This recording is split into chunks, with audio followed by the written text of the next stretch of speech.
expecting high performance is no longer an option. In the information age, mediocrity doesn't stand a chance, and this means individuals, teams, leaders, and organizations need to deliberately focus towards improving their current status quo.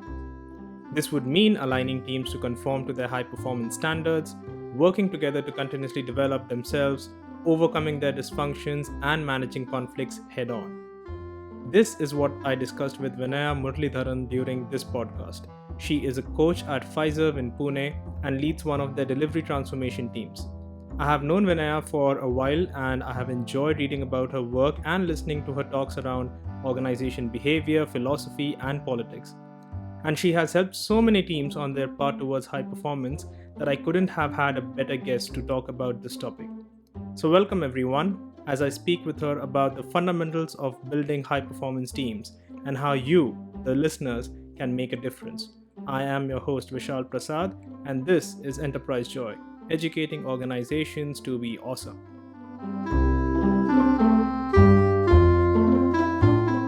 Welcome everyone to one more episode of Enterprise Joy. Today I have Vinaya with me and we are going to speak about building high performance teams. And before we go ahead, for the listeners, whoever celebrates Eid, today is Eid. So Eid Mubarak everyone. I think this has been a nice week. We had Friendship's Day two days back and we have Raksha Bandhan 2 days later. So yeah, happy festive weekend for everyone. But back to the show with high performance team. Vinaya, welcome. Thanks, Vishal. Great to be here.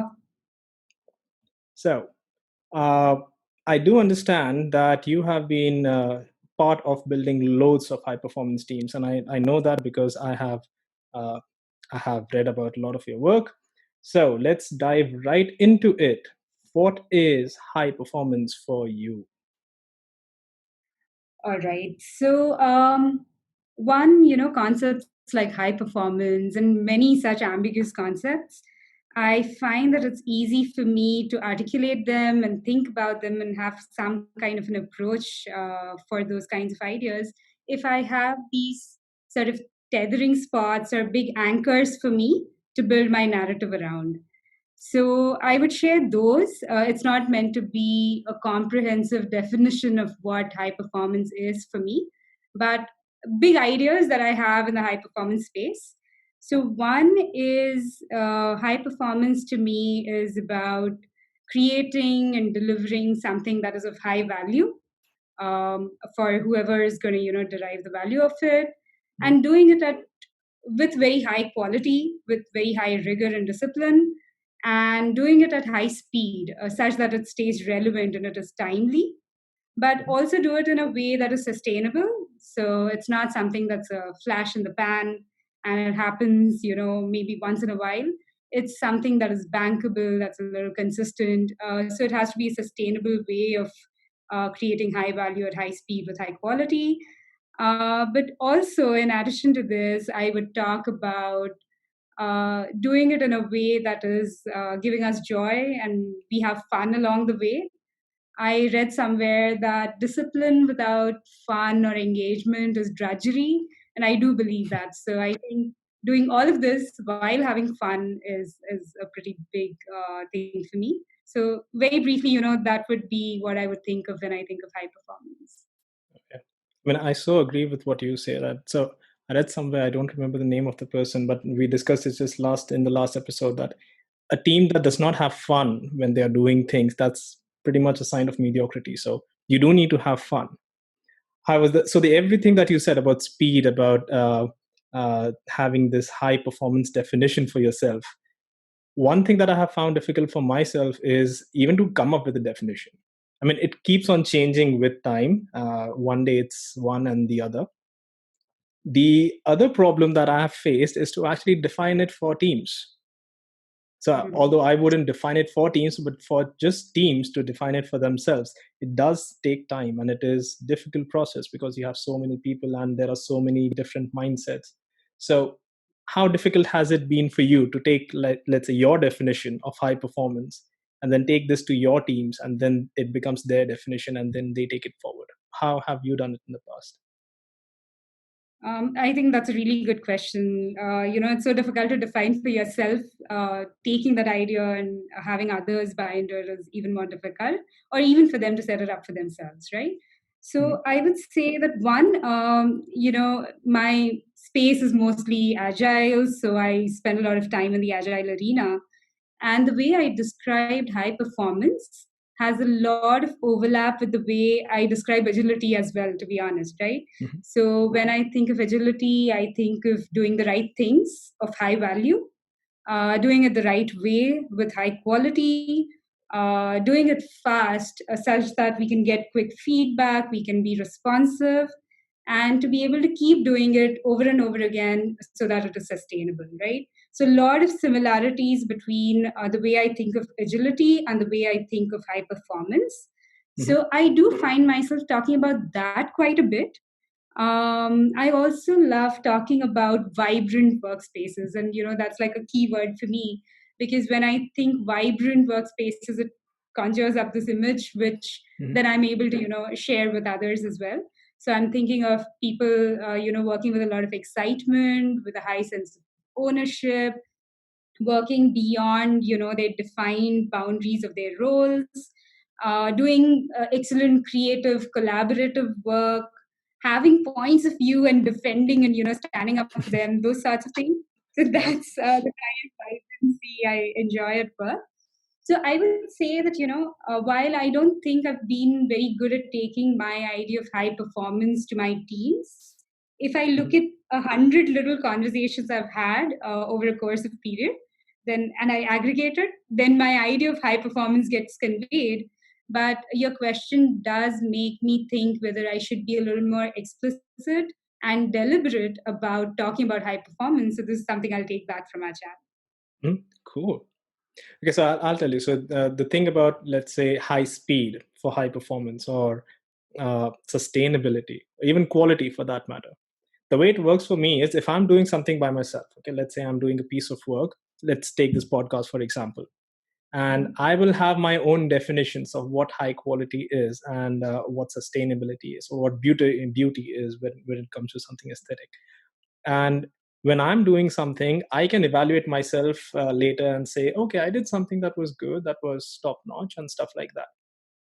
But that is Mhm. all in my head, and I wouldn't have a need to actually go and, let's say, write something on a wall and say, hey, this is Right. exactly what's supposed to be. I will have some goals, but they are still slightly different. Uh, but then if I just want to, like, measure myself as to how I delivered something, once I've Mhm. completed, I'll just say in my head, okay, yeah, this was good, or this could have been Yeah. better. Mhm. That's not the same with teams, however. So when you have teams and you have so many different people, uh, unless you have like this common definition of, for example, quality or sustainability, once a piece of work is delivered, everyone will point it to in a different way. This is like, let's say, people pointing to different parts of an elephant and everyone giving a different definition. Right. Having the common definition becomes highly important. Have you, or rather, what do you usually do in your workplace to arrive at this common definition? Do you have some techniques that you utilize? A great question, not an easy question. So one, I enjoy a lot of diversity of thought, to be honest, and I like to encourage it. I quite like that everybody probably has their own definition of high performance as a starting point, right? Mhm. And while I wouldn't really be looking to homogenize all of that of how people think, I think an exchange of ideas is something that I do value quite a bit. And exchanging ideas, the ideas can be infectious, people can get influenced by it immediately. Some ideas are more like slow cooking, so they take time to take root and all that. But the exchange of ideas through that, I think hoping for some alignment is a good way to go about it for me. Mhm. But let me get into a bit of a metaphor, and it's a really odd metaphor. I think I hope it'll land well. So I like the idea of some amount of alignment while leaving a lot of space for movement and autonomy and emergence and all of those things. So how do I create that alignment? Is I like presenting some of the values, some of the principles, like these big rocks that are somewhere in the distance. You can see them clearly, they're there, they're in your peripheral vision, Mhm. but you're still a little away from it because it's Mhm. still a very ambiguous and intangible sort of concept. Mhm. But then I like to sort of tie little threads from those rocks to the points where people are. And that actually is tying it to their day to day behaviors, their day to day practices, and the way they interact with each other. So let's say one of the values we really want on our teams, and the team also sort of buys into that at some low sort of level, is let's say it's openness, right? Mhm. So tying a little thread to say what is openness going to look like for us in our day to day, when we are coding, when we are having meetings, when we are retrospecting, when we're doing all of these things, what does openness need to look like? What is that manifestation? I think that starts making those big rock ideas a little more real, a little more tangible. It's a thread that people can hold on to Mhm. and sort of start pulling themselves towards the rocks. So I've found that I love talking about values and principles and philosophies, but the teams have a limited appetite for it on a day-to-day basis, right? On the day-to-day basis, they want to talk about Mhm. things that can improve today. So making that connection really helps. And then gradually pulling them closer to the values. So it becomes a little more clear. They're closer to those big rocks. The edges start becoming less blurry and all that. So I like to present the values, yes, but I find that if I talk too much about it, I start losing the teams. So I like to quickly connect it to their day to day work and Mhm. then use that as a way of bringing them closer and closer to the values and the principles and the buy in that they need to that. So I know that was a very complicated metaphor. Possibly, I hope you visualized what I did. No, I Uh, so yeah, I can visualize because I do quite a lot similar. So I'm a values and principles guy myself, uh, and yeah, that's what I would do. So I think it's important for even the listeners to know we use values and principles very much interchangeably a lot of the times, but there is a difference, right? So your values are nothing but your belief systems. It's something that you believe in, whereas the principles are these rules that you note down for yourself.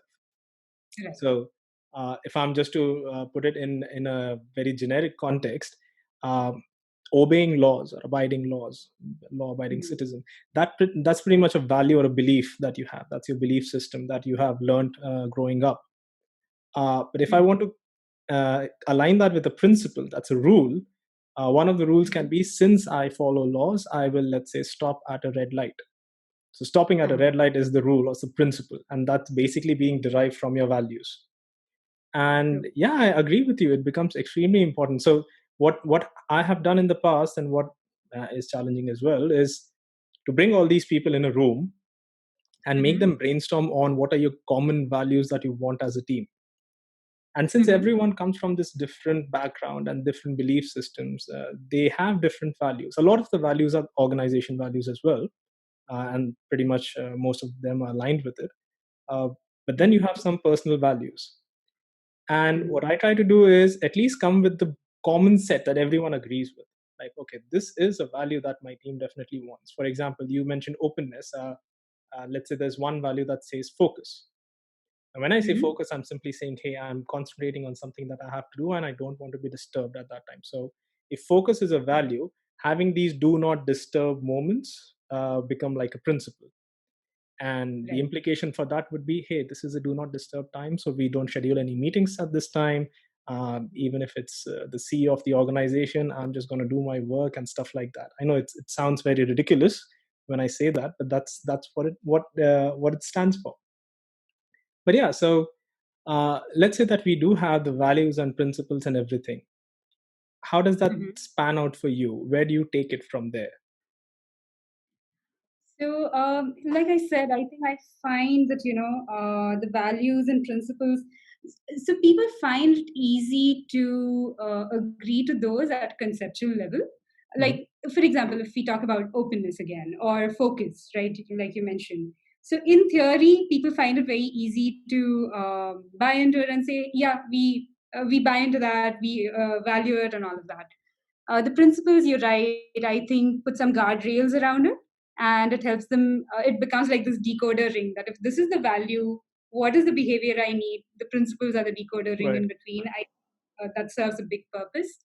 I do find that the principles are tougher to get buy-in to, because it starts making its rules, They right? are To rules. some. Yeah. You have to follow them. So yeah, I think that's a little more difficult to establish, but it is important to establish so that we can make it a little more real. Mhm. But after that, I still find that, going to a more granular level, talking about, hey, remember, this was a value we all said we agreed to. These are the rules we all agreed to. Come on, guys, it's that sort of thing. So do you think this behavior fits in with that? And Mhm. over there, I think there are more gray areas. I Mhm. don't think it is as black and white. And I also don't believe that's the way people operate. Mhm. So while traffic rules is something that we do kind of loosely follow, right? In India, we don't even follow the traffic Oh rules yeah. very Let's strictly. not go there. Right. No. So, yeah. But I think the values and the principles, and then the behaviors, that's like a wide space.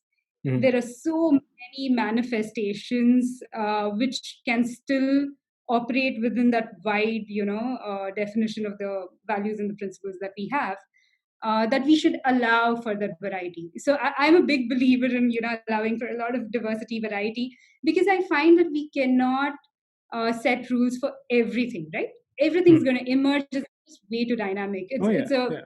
futile exercise. So I think over there, that's where I think the autonomy needs to kick in.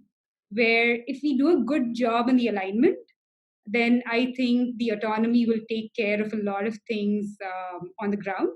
But constant reminders and making those things visible, it should be kind of in their face, the values, Mhm. principles. Yeah. I think that keeps them grounded Yeah. to Yeah. some extent. Absolutely. I mean, so I've also seen if the values and principles are like clear, and if people have buy-in, then they're not afraid of even coming and asking for certain things. Like, so if they need certain enablers for themselves, for example, they would call it out. Hmm. And that maybe, let's say, since I discussed about focus, if someone says focus and do not disturb time, but then there is, let's say, a senior manager who's trying to like get a town hall to be scheduled at that time, people won't be scared to come up and tell you, if you're, let's say, their leader or their manager, or different definitions of managers that we have in the teams Hmm. nowadays, to, hey, please go and tell that senior manager not to have a meeting or a town hall at this time, because this is what we need during our focus time. So those things Right. become important. They become your enablers. And even things like, for example, getting licenses sooner and all of those things depends Hmm. on what kind of values you have. uh, yeah, I'm just trying to like relate to one value that I again respect and courage. Like, these are, if you have the courage to call out what you want, then for Hmm. me that team can do amazing work because they already know what they want. uh, Right. I still like to relate this to ultimately outcomes. So when we say that, hey, we want high performance, Hmm. when I'm doing this values and principles, I usually pose like a question to the team, and I say, we as a team are a high performing team if, and that if Hmm. is basically what leads to, okay, if we have these values, if we have these principles, if we have these things available to us. But that eventually leads to, okay, let's say I give you everything. Now Hmm. tell me, what is your results and what are your outcomes? And then the actual Right. definition of the outcome comes out, and I would just go and like define that as my high performance, keeping in mind that I still know that it is very difficult to achieve it. So for me, it is, high performance is still a journey. It never ends, because the moment you learn something, you will have something else to reach out to. Uh, but Absolutely. having this small outcomes, which I define, or which the Hmm. team defines for themselves, this is something that I just take up. Okay, if you are able to do this, you are a high performing team, and Hmm. there's no need for me to then even question, is my team high performing? And Right. I mean, that's something that I have found like convincing for myself. But Hmm. does that work for you? If I don't have like a standard definition, but if the team simply says all of these things, these are our outcomes, are you happy with it? And that is their definition of high performance. Will you be okay with that? So, one, I think what you mentioned, this is, hidden sort of thing that you are taking for granted, and I think many organizations don't. The fact that high performance may look different for different teams. Hmm. So you're allowing them to define it for themselves. I think that in itself it's a really good step. I would imagine they'd be more committed to that definition because they Absolutely. are doing. Yep. So I think that's awesome. Um, One of the challenges I have faced with teams is that many of the teams that I've started engaging with have long histories, right? They have Hmm. had certain ways of working where they're used to being told how to do things. They're Hmm. not used to as much autonomy or, That kind of freedom to freedom. define. Yeah. Right. Exactly. To define for themselves what the outcomes should be, it's usually driven top down. Right. So I find that even, taking that freedom and doing something with it is a bit of a journey. It takes some time That's for them true. to know how to do Yep. that. So over there, I find that sometimes they aim low. Hmm. Their definition of high performance is, Yeah, yeah. not challenging I enough. get you. So, Yeah. like, So it cannot be business as usual. It has to be a stretch somewhere. It has to be exactly. something more than what you have right now. Yeah. Exactly. And I Yeah. think the role for, roles like coaches or if there are facilitators, uh, there's a role for them to play over there to sort of push the envelope a bit for the team or encourage them, draw them out of their comfort zone a bit. I Mhm. think that's needed, or either we do that or we Mhm. accept that this is something that's going to evolve soon and we remember to revisit it and keep revising what our definition of high performance is for a team. So Mhm. either of the two, but stretching a bit or having very good inspect adapt sort of cycles, Mhm. even for what high performance means. I think both of those are needed to help the teams really aim a little high and keep Yeah. Yeah. moving Yeah. So I think if you have something like a high performance defined for your team, then you would want to revisit it at least, let's say, in a quarter or something, and just gauge yourself. Are you there? And if you are there or even close to what you want it to be, has that definition changed? Because yeah, forward. you rightly said it cannot be. You have to stretch a little. It has to. It cannot be business as usual. Otherwise, the growth does not come in. That Absolutely. actually reminds me. So for me, I can actually use this definition and then carve out the team's way of working as well. So the team can Mhm. basically take this and say, okay, for us to achieve this, this is going to be our way of working, and then there will be people who will take certain amount of responsibilities and accountabilities, and then it keeps on growing. But I like the Mhm. idea where you mentioned about the teams take time to grow up to that level. So a few teams may be slow, a few maybe fast, and that does bring me a little bit closer towards uh, team stages of development. Mhm. But for now, let's focus on at least two things that I'm getting out of whatever we have had a conversation so far is a high performance can be a definition that is defined by the team as long as it is not business as usual. It's a little bit of a stretch. A lot of values and principles that play an important role. So identifying and aligning that becomes important. Mhm. But after that, we have to retrospect and we have to keep on evolving because it is more or less a journey and it's not really Ab- an end state that we want to achieve. Okay, Absolutely. let's do one thing. Since we were on the topic of team development, let's Mhm. take a short break. And when we Okay. return, let's talk about how this development of teams works and if there are any stages that we can account for. All right. Awesome. And listeners, stay tuned. Hey, it's time to give a Patreon shout out to the following Patreon patrons: Sebastian Holscher and David Toborek. Thank you so much for all your support in our quest to help build awesome organizations. We could not do it without you. And for those of you wondering how you might get your own Patreon shout out, well, become our patron on patreon.com/enterprisejoy and support us. So, welcome back, everyone. I'm in conversation with Vinaya, and we have been speaking about building high performance teams. And Vinaya, before we went on break, we spoke about values and principles, enablers, and how we can define high performance like some kind of a charter for our teams.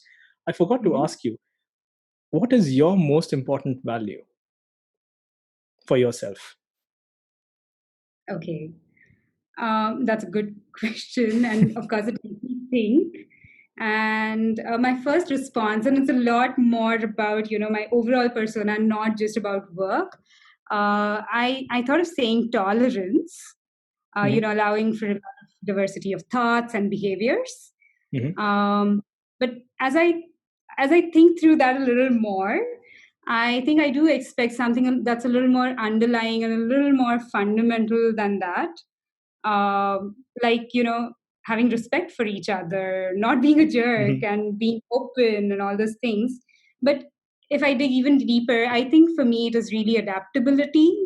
Mm-hmm. I'm not sure a lot of people think of that as a value, but I think depending on who you find yourself with, or the situations that you find yourself in, or the person that you are at a particular point in time, I think being able to respond to that, I think I value that a lot. I believe in that a lot. I very strongly believe that there's no one size fits all, not Mm-hmm. only for different people, but also for different situations. The same person in a different situation Mm-hmm. should be able to have a different response. So I believe it's very important for us to have deep, strong roots that keep us, grounded. But it's also important to be able to, How flexible the you trees can are be. able to sway in the wind a little Yeah. bit.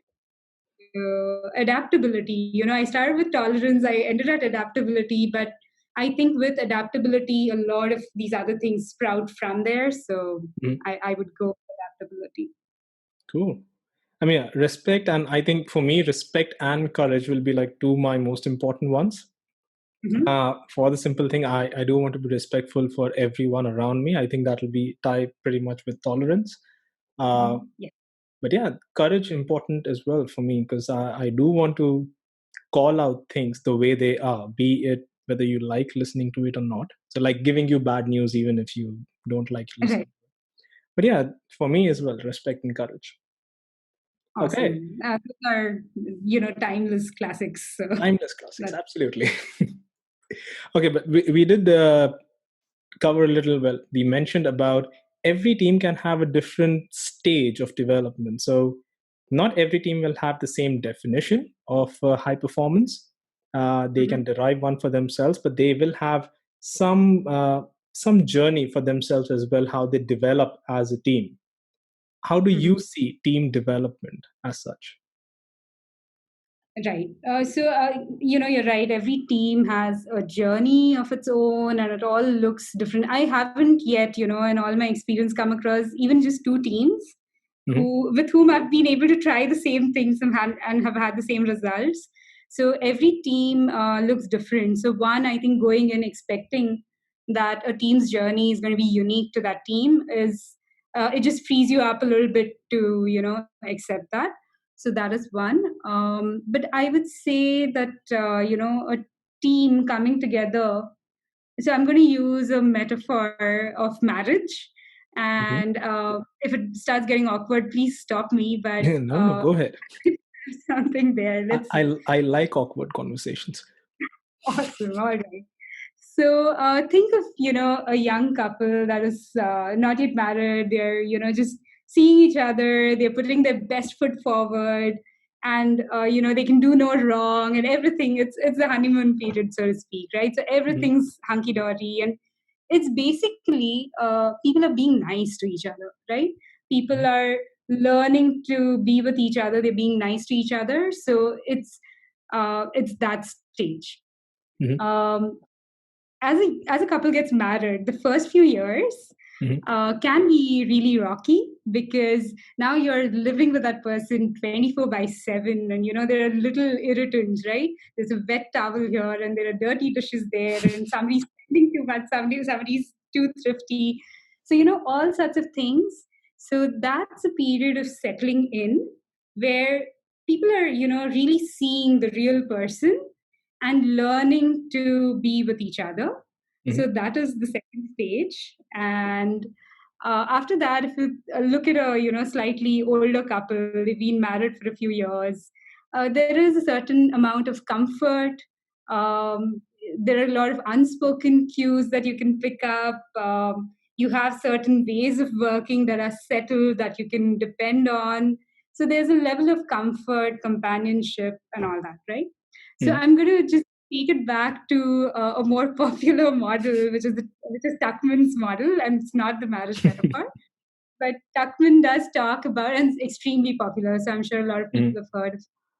So there is the forming stage of a team when a new team is coming together, and everybody's nice and professional, and staying in the polite sort of conversations and that sort of thing. So they're just learning to come together. Then you have the storming phase, like the young couple, where the wet towels and the money and everything starts becoming a point potentially of conflict. mm, But the storming phase is extremely important for the team to be real with each other, to find their strengths, to close their gaps, and really forge themselves into a strong team. mm, And then you have this nice period of comfort and companionship, like I said. So that is the norming phase. So things have settled down over there. There is a way of working for the team. mm, But going back to the marriage metaphor, maybe it's not enough, right? Maybe you need a little bit of magic, and that takes work. And that is where you have these great marriages. I think it takes work. It takes a desire from all parties to do better than just BAU. So doing things that push you out of your comfort zone a bit, or challenge you to get better. Or maybe you go on a great trip together. Maybe you do date nights, whatever, right? So mm, adding some pizzazz into your marriage. And that's where I would go back to Tuckman's model of the fourth stage, which is performing. So you have forming, storming, norming, and performing. And performing is where now we are talking about high performance, right? We're mm, talking about a team that is not just doing BAU well, they're excelling, they're flourishing, and they're doing new things, they're continuously improving. That's the kind of thing that I would look for in a great team. A lot of teams get to be decent teams, but the mm. great teams do things differently to get there, right? Right. So I would just say that that's a way to look at the team development for me. Mm, yeah. What do you think? Yeah, I think thanks for defining 15 years of my relationship. That was not awkward at all. Uh, but yeah, I do admire Tuckman's model. Uh, I do find it a little tricky because the way I see it in my head, with Tuckman, every time, let's say, a team member goes in or out of the team, Hmm. you actually go through this entire thing. So it is not very linear as we see in the diagram, right? It's not very Hmm. linear. It goes back and forth between different stages. Right. And it's very important, or sometimes one does not even identify in which stage we are. So even when the performing part comes in, teams really, they might not even identify that, hey, we are now a performing team. It's just very natural, and it's gone back and forth so many times that it's just evolved over time. Adaptability, I think, yeah, that fits in well over there. So Hmm. I do like the shuhari thing. Hmm. For listeners, shuhari is this martial arts concept which Alistair Coburn, I really like his work, and he took it as a learning model. So shuhari would simply mean at the shu stage you're at a beginner level, so something similar in Tuckman, let's say you're very new. But in Hmm. the beginner stage you would just follow the rules. So you have certain rules defined for yourself and you just keep on following those rules. Then you have the ha, which is, okay, now I've understood the rules, let me try and bend the rules so that they fit my context a bit better. And then finally you have the re, which is like the master of your craft, and you start creating your own rules for yourselves. And what I have done in the past is, even with teams, so if I have a team of, let's say, 8 to 9 people, I would create like this big chart for them and put it somewhere on the wall. It sounds very awkward now that I say I put it somewhere on the wall because you're working from home. But yeah, if you're in office somewhere where they're working their space, I'd put this chart on the wall, and the team would just spell out the skills that they have or they need in order to do their work or do their job. And they would just mark like shu, how, re in front of it. Uh-huh. And that becomes like this place where people can see what others are good at or what they need help with, and they can either reach out or ask for help for whatever things that they want to grow. And that's how the team grows together. So the entire Tuckman's model of, okay, here we are. If we want to work together and be a norming team or a performing team, this is where we need adjustments. And you can just see that happening very visually. Uh, Mhm. However, for this to happen, you need a very trusting team. That's like the caveat. Because you don't want to be Right. in a position, let's say, where a person has been reaching out to someone for help, let's say with some concepts of Java. Yep. And suddenly, when I put up this Shuhari sheet on the wall, and this person who was reaching out to someone puts themselves as a beginner, whereas this other person says, I'm an intermediate. And Uh-huh. that shouldn't be like, oh shit, I was going to some person who is not even there yet. Uh, Right.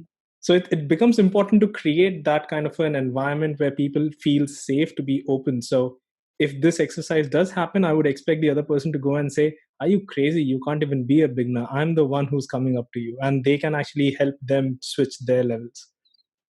But Right. trust becomes like this extremely important thing before we get into all of this. Let's talk a little bit about trust.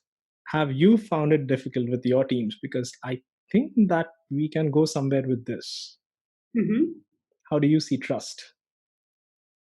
So trust is a tough one. While it does seem very foundational to a lot of things that we want to see in a team, it is a really tough one.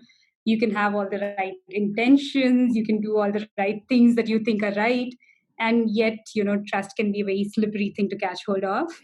Um, and some of the things that I try, which start moving the needle a little bit on the trust meter, so to speak, is trying a lot of transparency. I think that's pretty fundamental to building trust. Mhm. So transparency in terms of access to information, having candid conversations, all of that, that sort of thing. So transparency, a lot of frequent communication. I think a lot of mistrust also stems from people speculating and guessing what is really going on, and Mhm. communication can be a good counterweight for that. Mhm. um, and something that you touched upon, respect, right? I think showing and displaying respect for everybody, right? It doesn't have to be, you don't have to have a certain title or a position to have respect. You don't have to be a certain age to have respect, right? So I think having respect for everybody and making sure that you display it uniformly, I think that can really help. And openness again, as people start seeing a lot of acts of openness where they feel comfortable sharing ideas, people can share failures, successes, all sorts of things. I think that kind of openness, so trying some of these things could help in building trust. But still, and I would think it's a very long term proposition to build trust, right? Mhm. You cannot have people put together in a room and say, hey, now from today we all trust each other. Doesn't really work, unfortunately. If I could just wave a wand and make that happen, I would. But it does take time. And personally, I think as individuals, something that we could think of and try to help move it along is that one, trust is a two-way street, right? Mhm. So unless I'm ready to trust the other person, it's not going to be reciprocated. So I could potentially take the first step Right. and make it easier to start building that. Mhm. But I have found that I do have limitations on that. Unless some reciprocation starts happening, Mhm. there is a point of no return where I do personally do reach, and beyond that, I'm not investing anymore in a relationship. So maybe making that period of tolerance a little longer Mhm. makes your chances of gaining trust better. But again, as individuals, we could take the first step and remember that it's a two-way street, and we have to trust to be trusted as well. Yeah, absolutely. I mean, yeah, if I want to relate that to, let's say, Patrick Lencioni is the thing where about the five dysfunctions of a team. For him as well, he mentions absence of trust like the first level dysfunction. That is the basis of every other dysfunction that you may have. And he Mhm. says the same thing that for trust to build in, you need to be vulnerable to each other. So it is a two-way street. It cannot be one directional. And for that to happen, you have to be open. You have to accept your limitations. You have to reach out for help, or you have to uh, ask for help. And all of these things, they ultimately boil down to what he calls as vulnerability. So if there's vulnerability, then there will be trust. And the way I see it is, for people to be vulnerable, you need to give them a safe environment. Because unless they have a safe environment, that openness does not come in. And we have heard a lot about creating these safe environments, and there are so many different ways of doing it. Uh, how would you do it? If I have to ask you, let's say, if you have to create a safe environment for a team, what will be your strategy or tactic to do it? Okay, so one, vulnerability is it's tough, especially when you're saying that you're starting with a place where trust is yet to get established, and Mhm. that's where we use vulnerability as a way to overcome this lack of trust. It's a pretty difficult thing to do, but like you said, by creating a little more safety, you can make being vulnerable a little more palatable. Mhm. Now, I think leaders do shoulder a lot of responsibility. The onus is on the leaders to get this started, get this whole process of showing vulnerability, gaining trust. I think the leaders do play a big role in that. For example, imagine a leader stepping up and saying, to their teams that, hey, this is something I don't know how to do. Mhm. That's being vulnerable, or saying, hey, I messed up, I made a mistake here, or saying, hey, this is what I'm thinking, what do you think, would you do it differently? So really opening themselves up for that kind of commentary. I think it's big, Mhm. but leaders do have the onus of taking the first steps on that, I would think. And as they do it often, and they do it enough, Mhm. and they do it in a very visible way, I think they start becoming role models potentially for their teams, Mhm. and they give some others something to emulate, right? Right. The other thing could be, trying workshops. There are these safety workshops or trust exercises that you could potentially do to bolster, the effort of the leader on the ground. Mhm. um, we could try that. One of the things that we have tried in one of the organizations is, I think people themselves influence their feeling of safety the most, right? Even more than their leaders, more than their peers, more than the organization, they themselves, right? Mhm. I can choose sometimes to feel safe or to feel less safe. So I have a lot of influence over it, generally more than what most people believe. So one of the workshops we do is help people identify what are their sources of not feeling safe. Mhm. They could be different people in their sphere of operations. It could be the nature of the organization. It could be their lack of skills. So, what contributes to them feeling less safe? So, we help them Mhm. identify that first, and then think about what they can do to make each of those areas a little better, right? Just Right. start chipping away at it a little bit, but also, take control of their destiny a little more than they are taking right now. So, some of those things help. Mhm. The other thing I think in a team setup is, at least for the initial few days, when the team is still not well formed, is making sure that discussions are about topics, they're objective, and they're Mhm. not about people and personalities, So when there's no trust, Mhm. if we go there too fast, then I think the safety just crumbles away before it's even formed. So I Right. think some objectivity in the beginning really helps. Yeah. I mean, so I do remember. So I had Priya for the second episode. We spoke about motivation. But if when Priya does workshops, I've been to a few workshops that she's conducted. She does this thumb ball exercise in the beginning, where she Mhm. has this ball which has a number of questions, and you just have to throw it to one another, and when whichever question is under your right thumb, you have to answer that. Uh-huh. Uh, Okay. I think that's the questions are something like, what's your favorite color, and Okay. things which are more personal to you, and you can just share that with the rest of the audience. I think that connect about knowing another person a bit more also helps, because the thing that you said, uh, asking people what's their fear, one of the common things that I have got in the past is the fear of failure. Like, if Yeah. I fail, I'll be blamed. Right. And it takes time before people can accept, okay, failure is acceptable. And that's, for me, a safe environment is a place where you're allowed to do unsafe work. As long Yes. as that is true, people feel safe.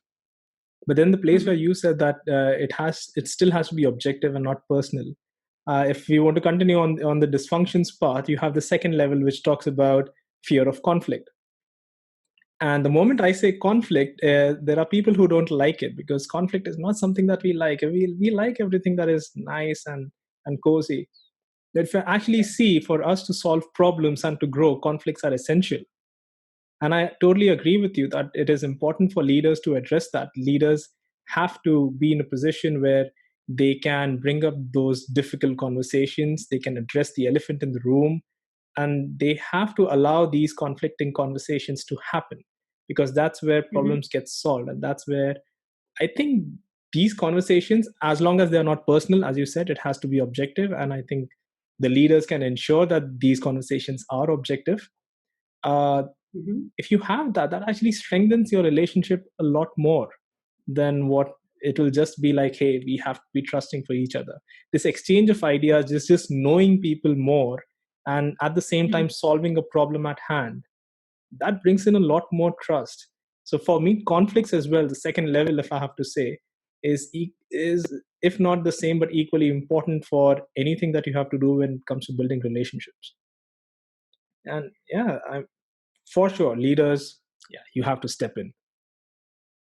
Absolutely. And I think, like you said, conflicts are uncomfortable. Mhm. Um, so I would just touch upon the Thomas Gilman model over here briefly. It's a good lens for us through which we can look at what kind of responses we can have to conflict, right? So very, Mhm. very briefly. So it talks about, avoidance could be a response. So you avoid conflicts where the conflict stays and doesn't get resolved, but you just, steer clear of it. The other one could be, contending, where you want to win, right? There's a Mhm. conflict, you're a party to it, but you want to win. That's what your stance is going in. On the other hand, it could be that you are accommodating. You're saying, I'm going to let the other person win. I'm going to, just give up my point of view. So that's Mhm. accommodating, where again, there's a winner and a loser, but you're the loser. Um, one that is it sounds the best is, of course, using collaboration as a way to respond to conflict. That's where you're aiming for consensus to some extent. You're looking for a win-win, in very simple terms.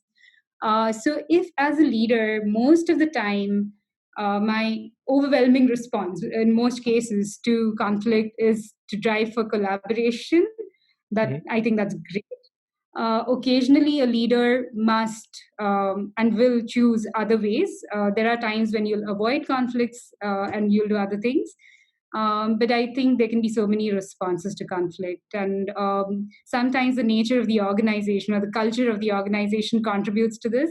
So, just Mhm. a quick example, one of the organizations I was with earlier, having heated discussions and passionate debates was just a way we worked, right? So we'd be in a meeting and we are having these heated conversations. And the minute we wrap it up, we're all going out together for tea and we're joking. And, it's very contained to the topic. And it was just so fun to be able to have those kinds of conversations.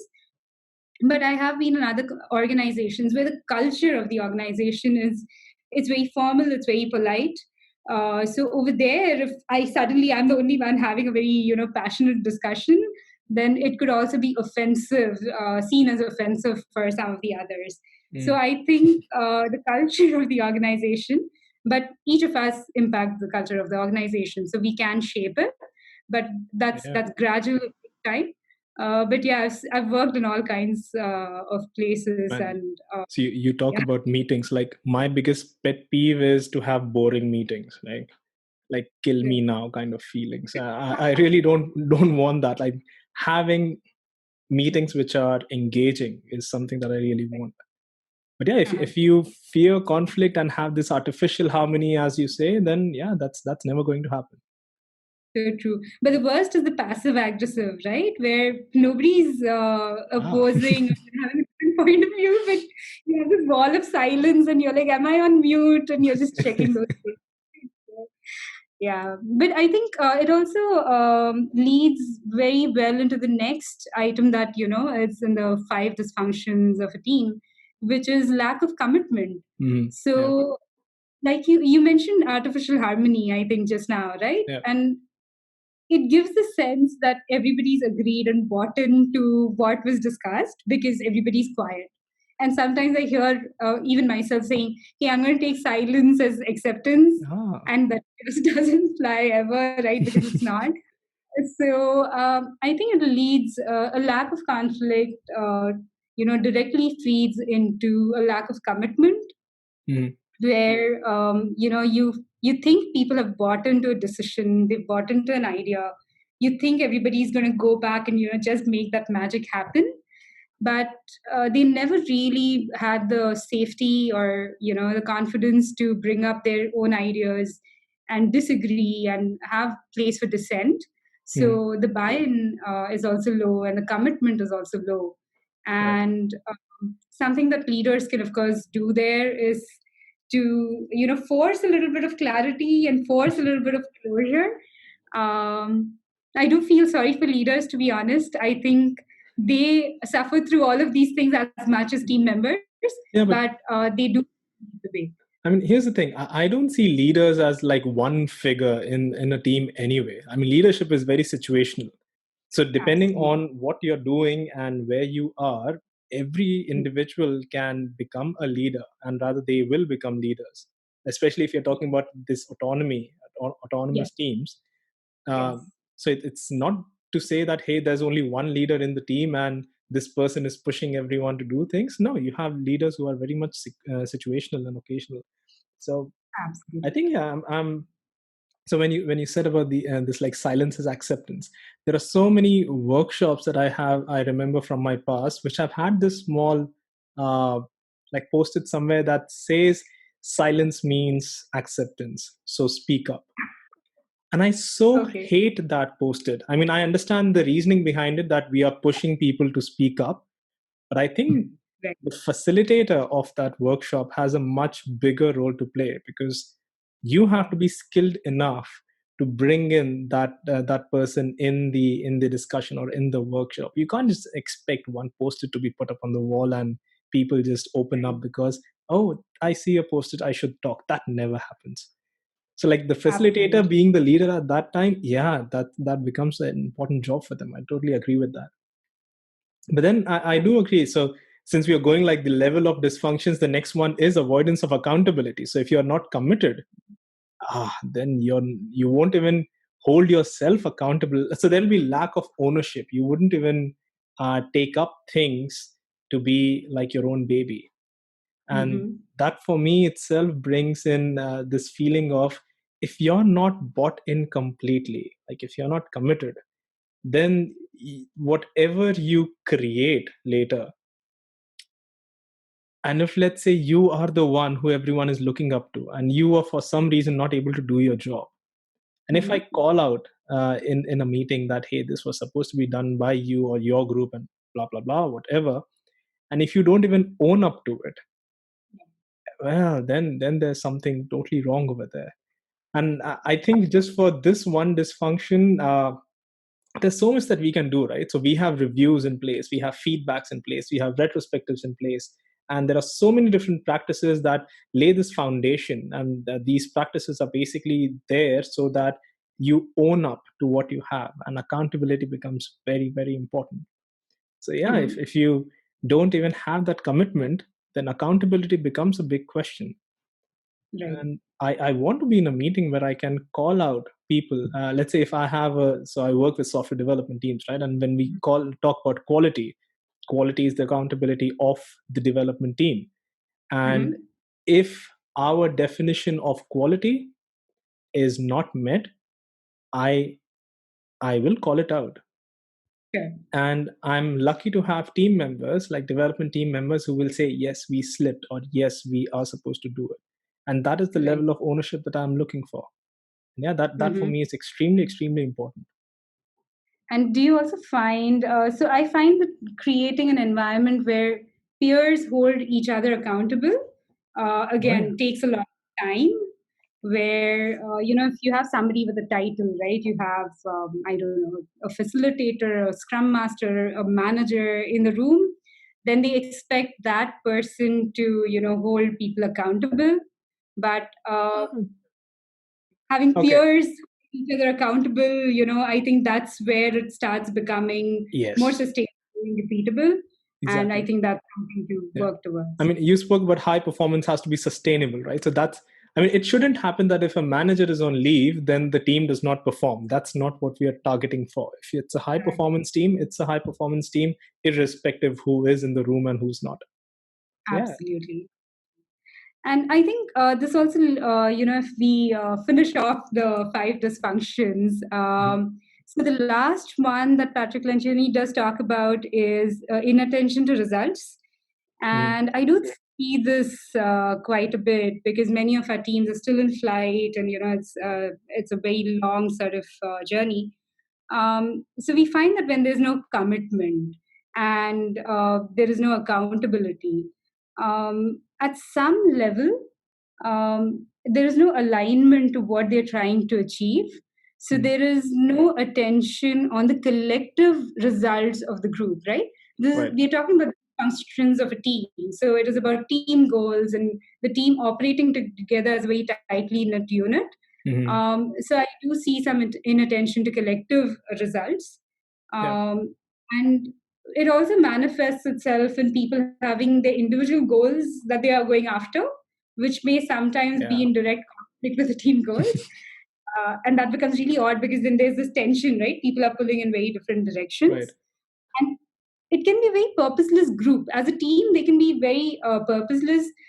They do work every day, they're doing tasks, they're doing stuff, but they don't really Yeah. achieve much. I mean, the output will be just mediocre. You don't want that. Exactly.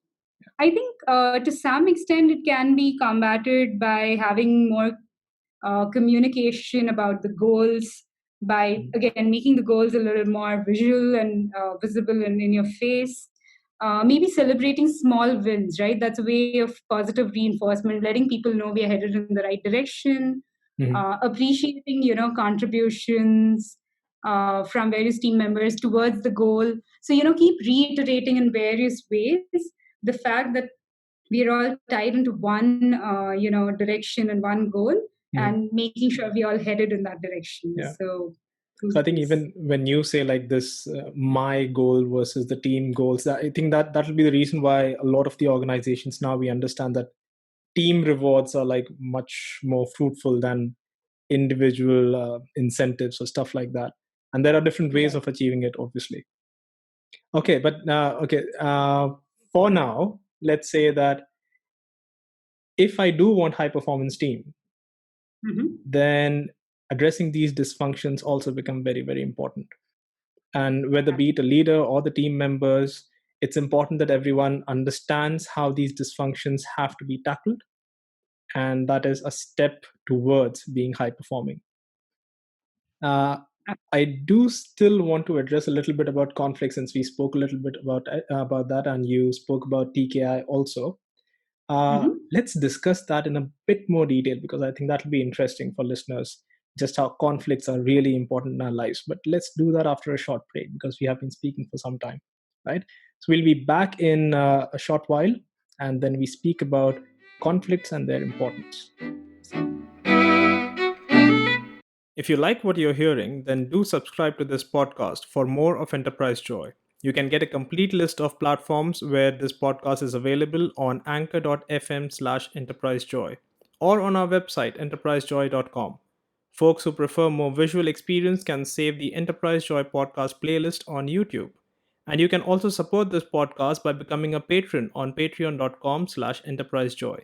We are happy to bring great content for you that can help you and your organization be more awesome. Welcome back, everyone. And I'm in conversation with Vinaya. We have been speaking about building high performing teams, and we have discussed so far about how do we define high performance and about team dysfunctions.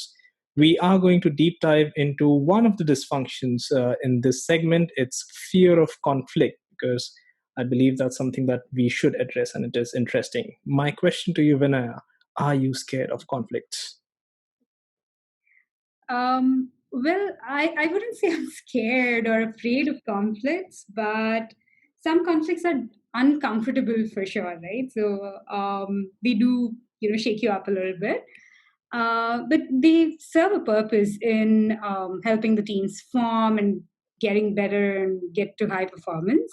Mhm. Um, so while I wouldn't say I'm afraid of conflicts. I do have different responses to conflicts, and I think we briefly spoke about the Thomas Kilmann model, and Mhm. they do talk about the different responses you could have. Mhm. And maybe I said it before, but I would reiterate that I think you can and must do things differently at different times. Mhm. Uh, I think collaboration as a way of dealing with conflict is wonderful, but Mhm. sometimes avoidance is not a bad thing to do as well. The conflict situation. So why don't you explain the TKI in detail? And then what I would like to know from you is how have you utilized TKI for your own work? All right. All right. So a little bit about the model before I start, pulling out examples from my experience.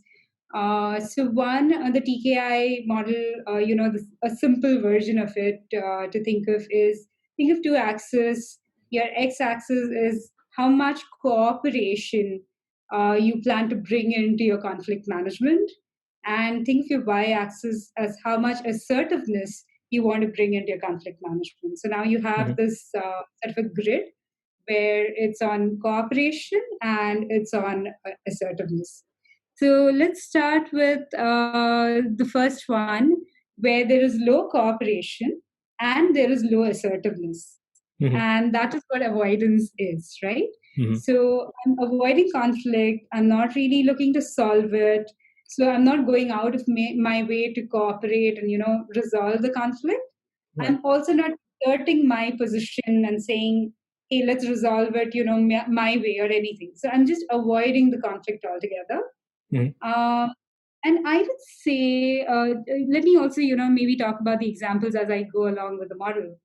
So, avoidance, one of the examples that I can draw upon is there were a couple of team members we had this big event going on, and there was some miscommunication about some decision, and they ended up, doing very contrary things. Mhm. And I think actually headed physically for a conflict. They were like hurtling towards each other.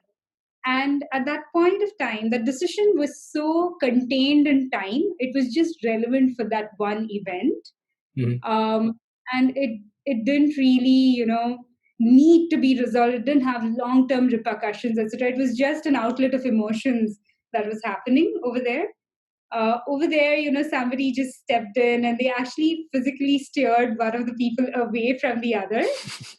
uh, and it just diffused the situation, to be honest, right? It was not a big conflict that needed to be resolved, etc. So avoidance at that point of time was probably a wise choice. It Mhm. didn't have long term impacts that we had to live with later, etc. But then it was just emotional. It was in that moment, and just steering a person away from it as a way of avoiding conflict worked, right? So a lot of people think of avoidance of conflict as this bad thing because it's the lowest quadrant on the model. I would say that as leaders, and you mentioned situational leaders, so I think we should have all the tools in our toolkit and use the one that fits the best, Yeah. right? So Yeah, I mean, that's I can't imagine someone writing a bad variable name and someone coming to hit some other person. I will definitely pull them back. absolutely right. So that's one. Now let's keep going along the other quadrants that we have, so to speak. It's not really quadrants, but just easy for us to think of it that Yeah. way. Let's think of a way of engaging in a conflict where your assertiveness is very high, but you're not so high on the cooperativeness, right? Mm. So that's basically when you're in it to win it. So you have a contending stance. So you're saying that, hey, this conflict, we're going to resolve it, and I'm going to, win this. So that's how I enter it. So there's a winner, there's a loser. I want to be the winner. That's how I approach the conflict if I'm one of the parties.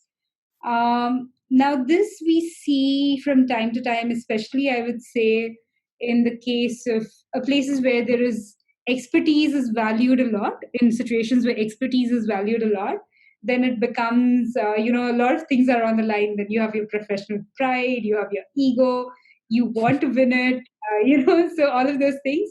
So I think that can also devolve into something like you call upon your years of experience, you start name dropping. I think while you're going into it trying to win, I've rarely seen that as very constructive, and no one really wins at the end because it festers. Mm. Um, at the back of it. But that is a stance that you can take going into a Mm. conflict. I mean, And on the other end, sorry, go ahead. I'll actually be happy with, so when it comes to, so the competing aspect that you're saying, right, the competition, Right. if you're actually fighting for your rights, I think that'll still be a good stance to have. So let's say in India, like 377 Mhm. just went away a few years back. When you were Mhm. fighting for the gay right movement or the LGBT community, I think that was the right stance to have in that case. And Right. it's not to say that it is uh, this should be your stance in all the cases, but then in cases like this where you're fighting for your rights or something where you know that you are doing the right thing or standing up for something that is principally correct, let's put it that way. And yeah, Uh-huh. I'll still be happy if that happens. Absolutely. I think you make a very fair point, and I'm completely on board with what you're saying. What I do find, and I'm thinking more of, work setups, Yeah. is it tends to fester a bit, and it takes multiple attempts to really resolve the conflict. It keeps coming up from time to time. It's not laid to rest very easily. So maybe from that perspective, it can be a very challenging stance to take at work. But I Yeah. completely agree, standing up for your beliefs, for your rights. There are places where some things are right and some things are not. Oh So yeah. I'm totally with you. On the other end of the spectrum, I would say is accommodating, where you're approaching conflict with the intention to, uh, let the other person win, right? It's a form of avoidance, I would say. You are resolving it in some way, but you're completely giving up your stance, right? Mm. Um, you're not really sticking to your guns. You're not fighting for your beliefs, your cause, your principles. So that also I feel is not something that resolves the conflict really. I think it Mm. tends to rear up from time to time. But I would say that, I have examples of where I have used it, and it is when I'm sometimes trying to pick my battles, right? Yeah. I'm making big changes. Let's say we're doing a transformation, and there are 100 things where we're trying to, challenge status quo and do certain things. Mm-hmm. I cannot really eat the entire pie in one bite.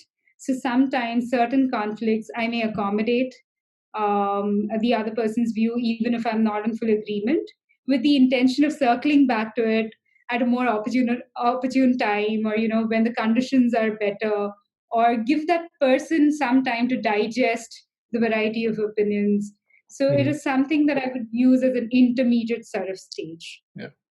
What do you think? Do you have any examples you want to share, Vishal? So I do. So when for me, accommodating, the best place I can think of is when we are talking processes, right? So let's say if you're Mhm. establishing processes, Mhm. and I have a slightly different idea, or my team has a slightly different idea of a process versus, let's say, someone else, a client or someone. As long as the outcome is the same, at least in both of our heads, I can give up Mhm. my process. I mean, I'm not that attached to a process as long as the outcome that we're expecting is the same. So yeah, even though there will be like conflicting ideas of how the process has to be established, I'm happy to give up my space. as long as we know that, okay, we'll achieve the same thing. Right. I think that's a great example. And I think that kind of rigidity in the weeds is Mm. anyway very questionable because uh, we're never going to get it right, right? So some sort of Yeah. flexibility over there makes a lot of sense. Yeah. Plus, I think And then, it's like a step towards building relationship. Every right. time you accommodate, because yeah, you do build a certain kind of relationship. Obviously, does this Uh-huh. not mean that you accommodate with everything, but spaces like Right. this where it does not affect your outcome. Sure, if you just give up Right. something, the other person actually feels a little bit closer to you. So yeah, it works out Absolutely. to be good. I completely agree with you. And that's where, I would think of, choosing my battles. Is everything worth, winning, right? Yeah. It's not. So, and then we have the gold standard collaborating.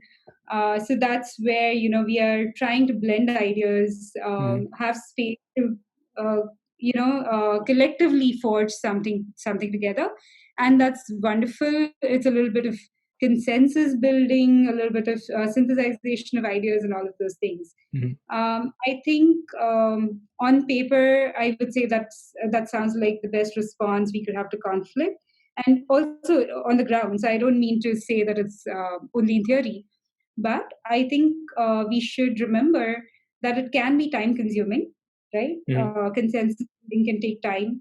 It yeah. also depends on how many people are involved and all of those things. Mhm, Over here, what can help us get to a more collaborative style of managing conflict could be excellent facilitation, somebody who's seen as neutral, somebody who knows how to draw out ideas, how to find the synergies, how to synthesize different thoughts. mhm, So facilitation can play a big role over here. yep. I think again, staying objective and talking about a topic instead of again putting your pride on the line or your ego on the line, I think can really help move forward. Yeah. So a lot of openness, focusing. I think I've also found that focusing on defining the problem well and not rushing into the solution space Mhm, allows more room for collaboration. So maybe an example over here could be that we were talking with a certain team about how we pick the next priority for the next quarter for us or whatever, right? mhm, So we started with a place where everybody was already coming in with solutions. Some people had a tool based solution. Some right. people were questioning why prioritization is such a big deal and all of those things. So, getting that group together, keeping the solutions aside, defining the problem, helped everybody come to a common starting point and then gradually build solutions from there. So, that was very collaborative, but we had a lot of openness from the group, Mhm, which allowed us to do. So, that's an example that I would cite, maybe. right. Mm. And then somewhere in the middle, we have compromising. And sometimes it can look like collaboration when you're compromising. So if you don't look too Oh closely, no, you'll, you it's know, not. No, it's more like a terrorist negotiation. It's not collaboration. No. so true. But it can masquerade as collaboration Yeah. where you think, okay, hey, we built consensus, but it's actually a compromise, and again, very likely to resurface sometime soon in the future. Yeah. So I mean, yeah, this, so if I differentiate like the thing I spoke about accommodating, a compromise for me would be that I agree on someone else's process, but that means that the uh-huh, outcome will be mediocre. And that right, for me will be a compromise. And I wouldn't want to do that because I don't want the results to get hampered in any which way. right, Process, yeah, I'm fine with. I still understand compromise is a time when there are times when you will have to compromise. Obviously, right. it's a fair mode of conflict. What I do Absolutely. like is, especially with the collaboration aspect, I like the I like to capture expressions of people when I tell this to them the first time. You want to Uh-huh. collaborate, you know that's a conflict, and then I explain the TKI, and they are like amazed to know that okay, what we actually want to achieve is conflict, so we can't move away from conflicts. It is a part of what we want. Right. But then conflicts also have levels, right? So we have modes and then we have levels. Mhm. So when we say collaboration and the levels, I think Speed Reese, the person who defined the level of conflicts, The first two levels, which is the problem to solve and the disagreement, Mm-hmm. uh, I think this will more or less sum up how the collaboration aspect of conflict works. Maybe not even that much with disagreement, but with problem to solve. But if I'm looking at a high performing team, they will most likely fluctuate between these two levels. So they will fluctuate between a problem to solve. They're very objective with the problem in hand, and there are Mm-hmm. disagreements, and there is a little bit of sarcasm at times, but they are still Mm-hmm. working towards solving like they're moving towards a purpose, as you said, like a common goal. Right. And that's the Mm-hmm. level where I would want to see a high performing team when it comes to the mode of conflict with collaboration, right? So I agree with you. You know, the level of conflict when we are still talking about problem to solve, Mhm. the team is still focused on wanting to fix things. It's still collaborative. It's still objective. So Mhm. that's a very healthy space to be in. And I would say it's a pretty dominant trait that we would see on high performing teams. Mhm. I also agree with the fluctuation with disagreement, but the point I would watch out for in the disagreement level of conflict, so to speak, is that people tend to start becoming very careful, and there's a little Yeah. bit of wariness about how much they say in a public place. There's a lot of self protection that kicks in. Mhm. There could be a lot of offline conversations and offline modes of trying to, approach the conflict. So this would be something to watch out for, and it would be a time when a team could relook at the level of safety that they have in the team, Mhm. and try and work on that a little bit. But yes, these two levels of conflict are still fairly healthy. The team can handle it by themselves to a large extent, and it gets them to high performance. Yeah. Absolutely. Right. I mean, yeah. So the two levels, as you rightly said, the teams can most likely do everything by themselves. I wouldn't even want a leader to step in. But this wouldn't Mhm. be the truth the moment we start going like levels up, right? So let's say if we are on level three, which is more of a contest. For me, like winning is absolutely essential. As the example where you stated, I don't care what's going on, but my status is more important, and I have these many years of experience, and competition Mhm. overtakes everything else. Right. So the moment we are at level three, I think this is where it becomes important for the navigator of the conflict. I wouldn't call leader, but whoever is responsible for navigating through this conflict to understand, let's say, how much of energy are the parties bringing into the conflict, or what's the Mhm. language that they are using, or what kind of Mhm. complaints they are gathering. And all of this Right. direct towards what kind of a conflict is it and how I want to address it or how I should address it. Right. And you're right, right? And not only, it's not about that specific conflict alone. Sometimes it builds up over time. Hmm. So, there could be multiple issues over time that are compounding to become larger and larger. Yep. It could be characterized by a lot of blaming and finger pointing. Hmm. You may also start to see some factions getting formed, starting to get formed at this stage, Hmm. where people are starting to choose sides and things like that. And you're right. I think a navigator, the role becomes a little more important, where leaving it to the teams may not be enough, too deeply entrenched in all of that. Um, Over here, maybe as a beginning, some form of negotiation or some form of compromise may help starting to break the ice a little bit. What do you think Hmm. about that? I like the idea of negotiating with terrorists too Oh much. yeah, negotiating with terrorists, that's my favorite part. No, I mean, until level three, I think maybe you don't need anyone to navigate, right?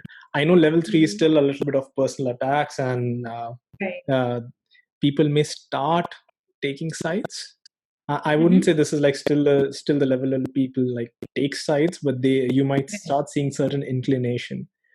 Right. Uh, I'm still happy if the leaders don't do anything until this point of Mhm. time. But if they do, Then they have to be a little careful, just ensure that they have observed enough, they have heard every party who's involved, because it's not Mhm. necessarily a conflict is just two people, right? Right. It can be multiple people, and Right. every person you speak with is one story that you hear. So Right. it's important that you get like an overall picture of everyone who's involved in the conflict, and then possibly you take certain actions. But the first action, as you said, is still correct. Mhm. Some kind of a compromise, maybe, or something, a step towards, first of all, de-escalate your current level Yes. and move more towards objectiveness, more towards the problem to solve kind of a level, and then see how things work out. Right. But all that changes the moment you go on level 4, right? So level 4 they call crusade. And I have this amazing example that happened to me. So actually it happened with me multiple times. uh, Mhm. we have this era of agile software development, right? And agile Mhm. for is something that I'm a big fan of. Mhm. uh, but the moment this movement, so called, that I address, not very happy about it, but let's call it a movement. Yeah.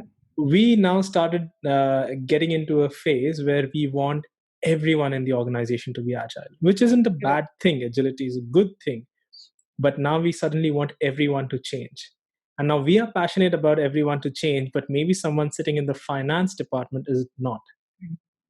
And if I have to go and convince someone in the finance department, usually one thing I would hear is, yeah, it works for software, it wouldn't work for finance. That for Right. me is like the starting point of level 4, which is like you're trying to safeguard your entire group. It's not just you now, Uh-huh. it's like the entire group who's Right. on one side, and you're like this outsider, and you're trying to Uh-huh. like now create like proper groupings and people taking sides about what should and should not happen. And yeah, level 4 is like amazing. I even like the name crusade because Yes. it pretty much gives you everything that you would want to see from, let's say, um, a nice little movie that you're Right. in. Yeah. Absolutely. I'm with you. I love the naming. It's so colorful. And I think it really gets the pulse of, what's going on. So it is a crusade. And we have beliefs and causes at this time, Oh right? yeah. We're trying to convert people over to our side. So absolutely. And I would say that, I would think that at this point of time, maybe all lines of communications have been burnt as well. So, I yeah. hope not. I hope not. I mean, I still want to be like that diplomatic person, right? Who's trying to Yeah. bring in some kind of like a common buy-in. So I hope the communication lines are still there, but it will be difficult to identify those, I think. So I would imagine that, maybe over here, I would see a bigger role for a navigator or a neutral sort of person to Mhm. come in and maybe be the diplomat. There is a lot of Yeah. space for diplomacy over here. So maybe somebody comes in to be the diplomat and sort of bring the groups back together. Somebody who's, I don't want to say carrying messages, but somebody is trying to bridge some of the gaps that have been formed because Yeah. people are now rallying around causes, so they're very deeply entrenched. Mhm. So I think breaking that probably needs a little more concerted and focused effort than the other three levels that we spoke about earlier. Mhm. Yep, absolutely. Have you heard that like Donald Trump suddenly has become like this? He's very much interested in mediating nowadays. I've heard so Yes. many statements from him. Yes, absolutely. So many conflicts, right? He was to mediate all conflicts, and but he's a mediator in waiting, I believe, because nobody seems to have taken him up on his offer Man, so I far. wouldn't want him as a mediator, honestly. I mean, okay, Right. he may be good at business, and I'm not in his. I will avoid this conflict, Vinaya. Let's move on. So I think Yeah, but you do have level 5. Level 5 is called World War. There is no way to solve it. I right. mean, I like the marriage metaphor you said. World War and the marriage metaphor will probably be a divorce, Yes. and I'll say Murder. that that'll still be a nice thing, right? I mean, it's not bad if parties separate. It, as long as you can ensure that they are not hurting each other, it still is a good outcome. So I wouldn't consider like a separation being a bad thing. It still is a good thing as long as it leads to something better afterwards. I'm completely with you on that. And I think, in a world war level conflict, sometimes more than just the involved parties suffer. So there's an entire large group of people paying the price for the conflict. Mhm. And I maybe, the cost of just fixing it is just too high. Yeah, And separating the conflicting parties could create environments where each conflicting party goes and flourishes by themselves, right? They don't have to do it together. They yeah, don't have to be locked into a space where there's no joy. So I think the larger good sometimes over here the yeah. primary concern. So I'm with you on the metaphor as well. Separation and divorce sometimes could be the path to happiness, and why not, right? Yeah.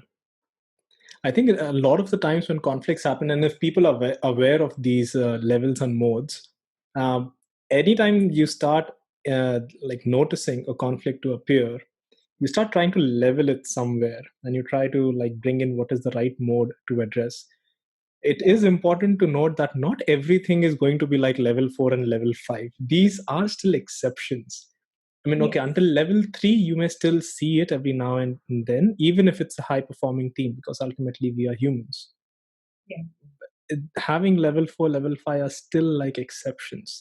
They wouldn't Yeah. be like your day to day thing. If it is, then it is a very toxic culture. And I hope that's not the case. Right. Yeah. Right. No, I completely agree. I think I've seen it very rarely, Mm, and it's usually again, it gets built up over time, and there are yeah. many other influencing factors that get certain conflicts to that stage. But I Mm, agree that it's also rare. But the first three we see often, if not every day, right? yeah. I think on some teams you see it every day, but again, like we said, we want healthy conflict. We want that is the way to high performance as well. I mean, I think there's no question where uh, we can say that if you have to be a high performing team, you have to have conflicts. There's no doubt about it. Absolutely. I think we have enough material to understand what makes a high performance team. We spoke about how we define high performance for teams. We did speak about the dysfunctions that teams can have and how these have to be overcome. We also discussed quite in detail about what conflicts is, and I think we are also running out of time. So before we leave, Vinaya, if I have to get your parting thoughts about high performing teams, what will that be? Um, the conversation, I think it really helped me think of a lot of things and identify some things about myself for me, right? So a little bit of introspection to follow soon for myself. Um, High performance, I would say, is something that can be targeted if we start with some level of alignment, with a lot of care along the way, because it's a Mm, long journey. And by continuously retrospecting and improvement, so inspect, adapt, all of those things, that's what's really going to get us on that journey. mm, Being familiar with the team development models, I think mm. it gives us a great tool for sense making because it's very complex. The way we Right. experience it is very complex. I think the models are simple. They give us some vocabulary to use to have these conversations, and they help us with some way of beginning to understand what's going on. So I think they are very invaluable from that point of view.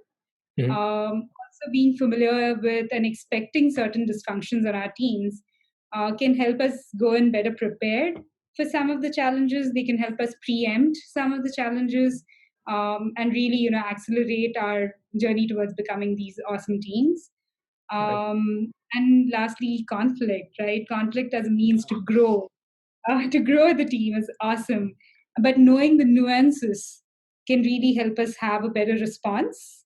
So it's a worthy cause, speaking the language of crusades. but it's a worthy cause. So we can give it our best, and we should also know when to pull back and let things slide a bit.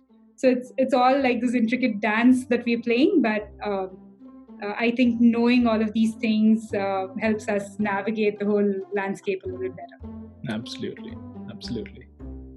Vinaya, thank you so much for being my guest. It was really, really awesome speaking with you.